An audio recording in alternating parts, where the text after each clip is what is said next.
Assembly ఎన్నికలను తలదన్నేలా పంచాయతీ పోరులో కనీవిని ఎరగనంత ఖర్చు అంటూ మనం చూస్తా ఉన్నాం. వార్త గ్రామీణ ఓటర్లను డబ్బుతో ముంచెత్తిన అభ్యర్థులు, ఓటుకు 1000 నుంచి 5000 వరకు చెల్లింపు, అదనంగా మద్యం, చీరలు, కానుకలు సైతం. వెండి ఉంగరాలు పంచిన ఉంగరం గుర్తు అభ్యర్థి, నిర్ణయాత్మక ఓటుకు 30,000 దాకా పంపిణీ. హైదరాబాద్ శివార్లోని శంకరపల్లి మండలంలో ఓటుకు 55,000 చొప్పున ఇచ్చిన ఓ అభ్యర్థి. చూసిరా ఇక 55,000 అట ఒక ఓటుకు 30,000, వెండి ఉంగరాలు 5,000, తాయినంత తిన్నంత. ఇది పలాంచలలో ఓ అభ్యర్థి ఖర్చు 17 కోట్లు ఓన్లీ సర్పంచ్ కోసమే.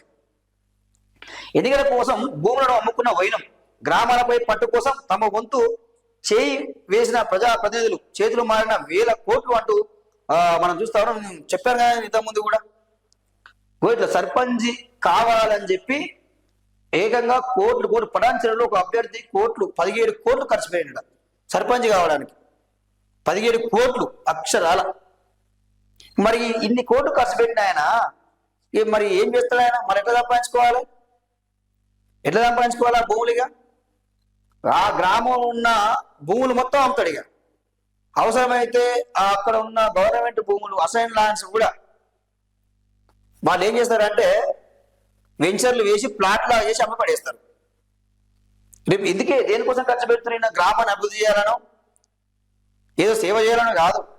ఈయన 17 కోట్లు ఖర్చు పెట్టినంటే దానికి డబుల్ ట్రిపుల్ మళ్ళా ఆ గ్రామం నుంచి వసూలు చేసుకోవాలి. సో అక్కడ ల్యాండ్ వాల్యూ ఎక్కువ ఉంటుంది కదా పటాన్చెరులో.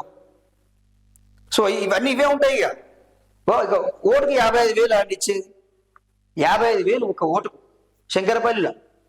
శంకరపల్లి మండలంలో ఒకవేళ 30,000. ఇది జరుగుతూ ఉన్నది. సో ఇవి వాస్తవానికి కూడా ఇది తగ్గాల్సిన అవసరం ఉన్నది. దీనికి ఎవరు మార్చాలంటే ప్రజలే దీన్ని మార్చాలి.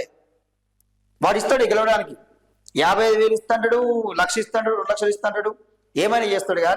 కానీ రేపు గ్రామాన్ని మాత్రం అవి పడేస్తాడు. అది మాత్రం జరుగుతుంది ఖచ్చితంగా.